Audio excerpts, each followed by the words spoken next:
স্কুলের সিঁড়ির ঘরে মিলল 13টি গোখরো সাপের বাচ্চা।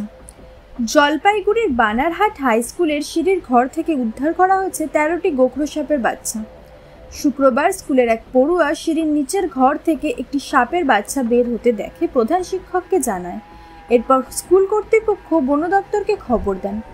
বিনাগুড়ি ওয়াইল্ড লাইফ বিভাগের বনকর্মীরা এসে মেঝে ভেঙে উদ্ধার অভিযান শুরু করেন। সন্ধ্যা পর্যন্ত চলা অভিযানে একে একে 13টি সাপের বাচ্চা উদ্ধার হয়। কটা সাপ পেলেন?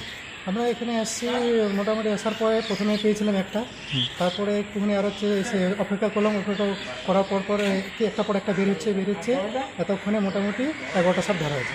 এটা কি সবগুলো কি সাপের বাচ্চা? হ্যাঁ, সবগুলো সাপের বাচ্চা। এটা গোখর সাপের বাচ্চা, একে ইংরেজিতে বলে স্প্যাকটিক্যাল কোবরা। আর এই সাপের হচ্ছে বলতে গেলে ডিম পারে মোটামুটি 25 থেকে 28টা মতন ডিম পারে। আচ্ছা, তাহলে কি এখনো নিশ্চিন্ত হওয়ার মতো ব্যাপার নেই? 11টার মতো ধরা পড়লে আরও থাকতে পারে? তাহলে থাকতে পারে, আর কিছুগুলো অনেকগুলো খোলস যেমন দেখলাম কিছুগুলো বেরিয়ে গেছে, হয়তো বেরিয়েও যেতে পারে বা এখন থাকতেও পারে, পুরো কনফার্ম বলতে পারতেছি না আছে বা নেই। আচ্ছা, আপনারা কোন রেঞ্জ থেকে এসেছিলেন? আমরা বিনাগুড়ি ওয়াইল্ড লাইফ স্পট থেকে এসেছি। টাইমস নাও খবর।